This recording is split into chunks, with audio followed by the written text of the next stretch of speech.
चुनाव आयोग पर बहुत सारी उंगलियां उठ रही है। चुनाव के ऐलान से पहले अखिलेश यादव ने इलेक्शन कमीशन पर तंज कसा है और क्या कहा उन्होंने, जल्दी से आपको सुना देते हैं।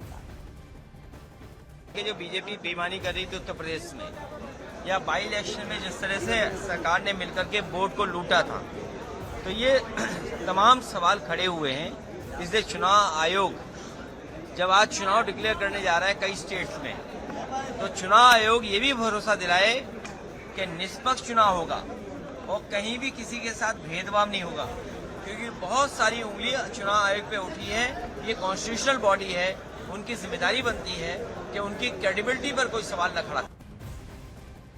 और आपको ये बता दें कि कोलकाता से कमलिका सेन हमारे साथ जुड़ी हुई हैं, गुवाहाटी से निलॉय भट्टाचार्य हमारे साथ बने हुए हैं और बाकी मेरे सारे सहयोगी।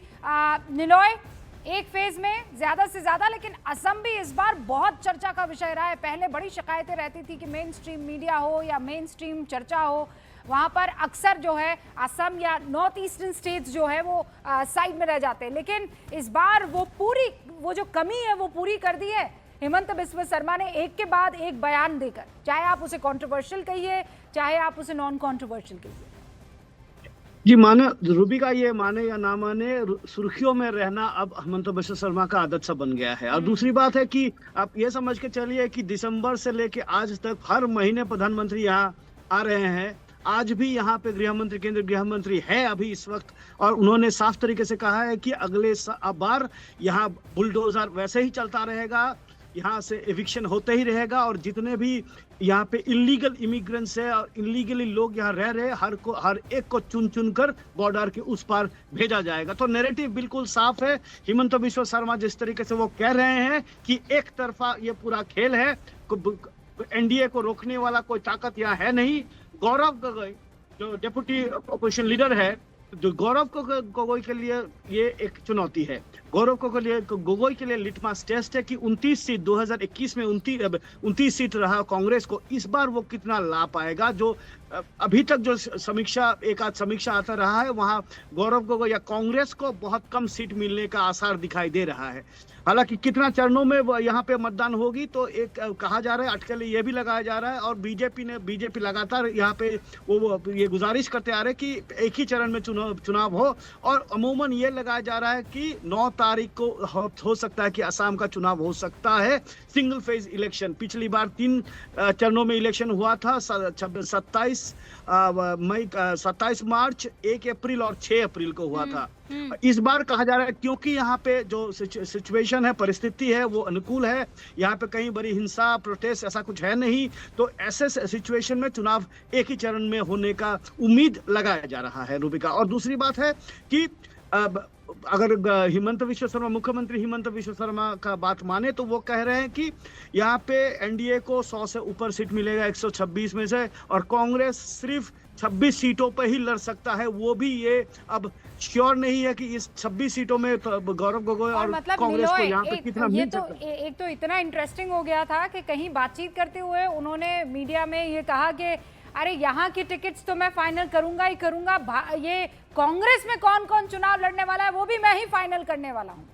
उन्होंने संख्या भी दिया था कि कांग्रेस का 40 सीट मैं ही निर्धारण करूंगा, मेरे तरफ मैं ही बोलूंगा कि कौन है उसमें टिकट मिलना चाहिए कांग्रेस की तरफ से, और जब समय लगेगा, जब समय आएगा इन 40 को, जब लोकसभा इलेक्शन होगा, तो ये सारा वोट हमारे तरफ ही आएगा। तो अपना सीट तो छोड़ ही दीजिए, बीजेपी तो छोड़ ही दीजिए, अब कांग्रेस का भी उनका जो दबदबा है वो जाहिर कर चुके हैं कि मेरा दबदबा अभी भी कांग्रेस में है। वो ये भी कह रहे हैं कि कांग्रेस दिल्ली में लिस्ट बनाती है और सबसे पहला लिस्ट मेरे पास ही आता है, मुझे ही पता चलता है कि किन किन को टिकट मिल रहा है।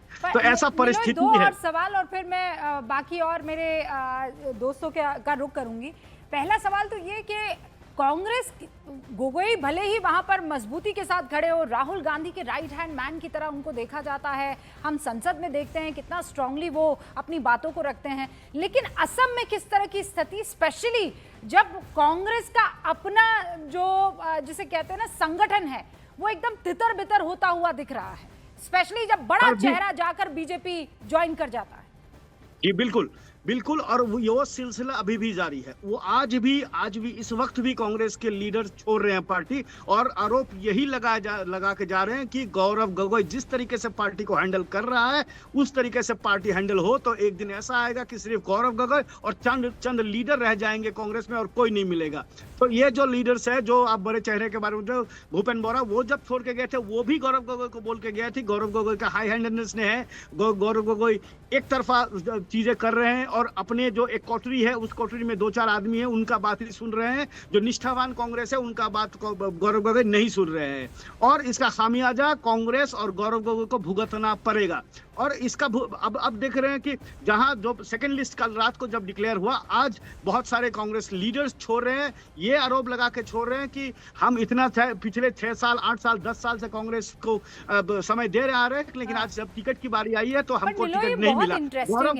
और एक चीज में यहाँ बोलूं, अच्छा हाँ, पहले आप बात खत्म कीजिए, फिर मैं अरुण का भी इस पर एक छोटा सा टेक चाहूंगी, यतेंद्र का भी और अमिताभ का भी, एंड नीरज यू आल्सो। हाँ, गौरव गोगोई ने इस वक्त बयान दिया है कि हमने इस बार स्थानीय व्यक्ति को, प्रार्थी को और नए चेहरे को प्राधान्य दिया है। हाँ। तो उनका तर्क ये है कि भले ही आप जितने साल कांग्रेस को दे दिया हो, लेकिन इस बार नए चेहरे और स्थानीय व्यक्ति को इंपॉर्टेंस और पहला अधिकार दिया गया है, तो इस तरीके से चयन किया गया। Okay, hang on. हाँ निलोय, हमारे साथ बने रहिएगा। अमिताभ, ये कितना इंटरेस्टिंग है, भारतीय जनता पार्टी और कांग्रेस। हाँ, कांग्रेस में ये कहते हैं कि एक ही आदमी सब कुछ करता है, वो पार्टी छोड़ देते हैं।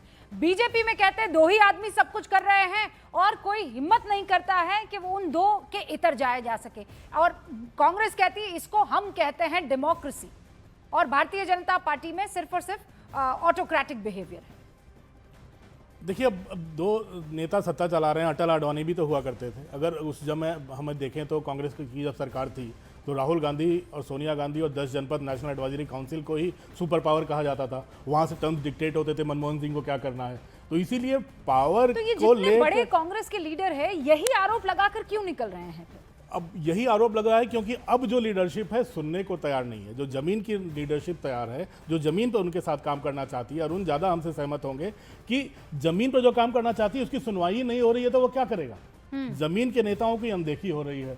अगर वन ट्रैक एजेंडा बिहार में तेजस्वी अगर चाह रहे थे कि उन्हें ऐलान कर दो, आप हमारे साथ अलायंस पे लड़ोगे, वो उनको प्रधानमंत्री तक डिक्लेयर करने को तैयार थे अलायंस के, लेकिन आपने तेजस्वी का तो सारा खेल खराब कर दिया। वहां पे 3 महीने पहले आप सारे इलेक्शन को पीक पर ले गए और तेजस्वी को सेकंड हैंड बना दिया, उसको लीडर से नीचे उतार दिया। हाँ। तो आपके साथ अलायंस के पार्टनर्स भी क्यों रहेंगे? ममता कितना भरोसा करती है इस पे, स्टॉलिन कितना भरोसा करते हैं? ममता बनर्जी का आपने नाम लिया और कमालिका भी हमारे साथ जुड़ चुकी हैं। वो पश्चिम बंगाल के चुनाव को देखिए, सबसे दिलचस्प कमालिका अगर कोई रहने वाला है चुनाव, मतलब आप असम ले लीजिए, तमिलनाडु ले लीजिए, केरल ले लीजिए, ये सब एक तरफ होंगे और पश्चिम बंगाल एक तरफ, क्योंकि इट इज दीदी वर्सेस दादा कह दीजिए प्रधानमंत्री नरेंद्र मोदी। बिल्कुल रूबिका, और जो लग रहा है कि कुरुक्षेत्र से कम नहीं है ये जो लड़ाई है और ये जो जंग है, वो यहाँ पे मैं महसूस कर सकती हूँ कि ये एकदम जंग है। और कल जिस तरीके से प्रधानमंत्री नरेंद्र मोदी का जो रैली था, जो ब्रिगेड में जो रैली था, उसमें काफ़ी लोग आए। मैं खुद उस रैली में थी और उसमें ये दिखा गया है कि जो वहाँ पे जो लोग आए थे वो लोग ऑर्गेनिक थे, मतलब वो लोग खुद आए हैं, वो लोग हैं जो वो बता रहे थे कि बहुत दिनों से जो टॉर्चर्ड होते आ रहे हैं, जो कॉर्नर्ड होते आ रहे हैं, जिनको नहीं मिल रहा है, वो लोग वहाँ पे आए थे। तो कल का ये तस्वीर काफ़ी चिंता पैदा कर सकता है तृणमूल कैंप पे। और इसके साथ साथ 15 साल का एंटी इनकम्बेंसी है तृणमूल का, वो भी तृणमूल को फाइट करना है। और उसके साथ थर्ड और बहुत ही अहमियत रखता है SIR, क्योंकि जो नंबर डिलीटेड हुआ है वो तो डिलीटेड हुआ ही है, पर जो नंबर के ऊपर सवाल है, जो एडजुडिकेटेड वोटर्स है, वो वोटर्स का संख्या है मुर्शिदाबाद में 11 लाख, मालदा में 8 लाख, नॉर्थ 24 परगना में 5,90,000 और साउथ 24 परगना में 5 लाख से ऊपर। तो ये जो इलाका है ये माइनॉरिटी डोमिनेटेड इलाका है और ये जो है ये ट्रेडिशनल वोट बैंक है तृणमूल कांग्रेस का। तो ये जो इसका जो वोट्स कटे जा रहे हैं, ये इसका भी जो चुनौती है वो चुनौती पड़ेगा तृणमूल कांग्रेस के ऊपर। दूसरी ओर भारतीय जनता पार्टी ने 2021 में 77 सीट मिला था, वो लोग कोशिश करेंगे उससे ज़रूर की ताकत सत्ता पे आ जाए। और इस बार जो भारतीय जनता पार्टी की जो जिस तरीके से वो लोग कैंपेन कर रहे हैं वो काफ़ी माइक्रो है। वो लोग हर एक कॉन्स्टिट्यूएंसी में वो लोग चार्जशीट लेके आ रहे हैं, हर एक कॉन्स्टिट्यूएंसी में छोटा छोटा बैठक कर रहे हैं। तो दूसरी ओर ममता बनर्जी आधा घंटे पहले, अभी जब चुनाव घोषणा होगी, आधा घंटे पहले ममता बनर्जी ने डीए दे दिया। उसके 15 मिनट पहले ममता बनर्जी ने पुरोहित और मुअज्जिम के लिए भी ऐलान कर दिया 500 रुपए ज्यादा। इसके बाद में रहता है ममता बनर्जी की लक्ष्मी भंडार, जिसमें 1500 रुपए करके महिलाओं को मिलते हैं, और अनएम्प्लॉयड के लिए उन्होंने भी 1500 रुपए हर महीने की देने की बात की और वो भी घोषणा कर दिया। इसीलिए तो कमाल का ये बैटल बड़ा इंटरेस्टिंग हो रहा है। ये काम भारतीय जनता पार्टी जिस स्टेट में बड़े अरसे से रह रही थी, चाहे वो आप देख लीजिए मध्य प्रदेश ही क्यों ना हो, मध्य प्रदेश में वही लाड़की बहना योजना चला था और उसी को आगे यहाँ ममता बनर्जी बढ़ाते हुए चल रही है। और वो जो मुअज्जिन हो कि पुरोहित हो, 500 रुपए एक्स्ट्रा कर देना। मेरे साथ सारे खास मेहमान भी जुड़ चुके हैं। वरिष्ठ पत्रकार अनंत विजय जी, भारतीय जनता पार्टी की राष्ट्रीय प्रवक्ता शाजिया इल्मी, हमारे साथ तहसीन पूनावाला कांग्रेस का पक्ष रखेंगे, विवेक श्रीवास्तव आपको इस वक्त दिखाई दे रहे हैं लेफ्ट के लीडर हैं, और बादल देवनाथ राजनीतिक विश्लेषक दीदी का पक्ष रखने के लिए, टीएमसी का पक्ष रखने के लिए हमारे साथ जुड़ चुके हैं। आप सभी का बहुत बहुत स्वागत है। आनंद जी, शुरुआत आपसे कर रही हूं। तारीखों का ऐलान हो उससे पहले ही बड़े लेवल पर सियासी उठापटक भी शुरू हो चुकी है और आरोप प्रत्यारोप भी। अभी अखिलेश यादव ये कहते हुए नजर आए कि इन पर भरोसा किया नहीं जा सकता। अब इन पर कौन? इन पर चुनाव आयोग। वो तो स्पष्ट तौर से जाहिर है रूबिका जी, क्योंकि जिस प्रकार से चुनाव आयोग के खिलाफ उन लोगों ने अविश्वास प्रस्ताव संसद में पेश किया, उससे तो स्पष्ट है ये लोग फ्रस्ट्रेटेड लॉट हैं और ये किसी प्रकार की बात करेंगे। मैं बहुत खुलकर बात करता हूँ, बैठे हैं लिफ्ट के नीदर और अन्य और तहसीन भाई भी बैठे हैं, लेकिन जिस प्रकार से संवैधानिक संस्थाओं पर राहुल गांधी के नेतृत्व वाली गठबंधन, जिसे INDIA के नाम से पूर्व में जाना जाता था, उसके जो नेता हैं वो जिस प्रकार से संवैधानिक संगठनों पर हमले कर रहे हैं, वो बहुत ही खतरनाक और इस लोकतंत्र के लिए गलत स्थिति है। मुझे लगता है कि अभी मैं सुन रहा था आपके चैनल पर जब आप लोग चर्चा कर रही थी, तो आपने अभी ममता बनर्जी को देखा, बहुत सारे फ्रीवीज दिए और जाने क्या क्या घोषणा कर दिया। अब मुझे सुनना दिलचस्प होगा कि जो लोग बिहार में नीतीश कुमार को पानी पी पी के कोसते थे, उनकी जुबान मतलब क्या तालू से चिपकती है उनकी जिह्वा या नहीं, ये देखने वाली बात होगी। क्यों?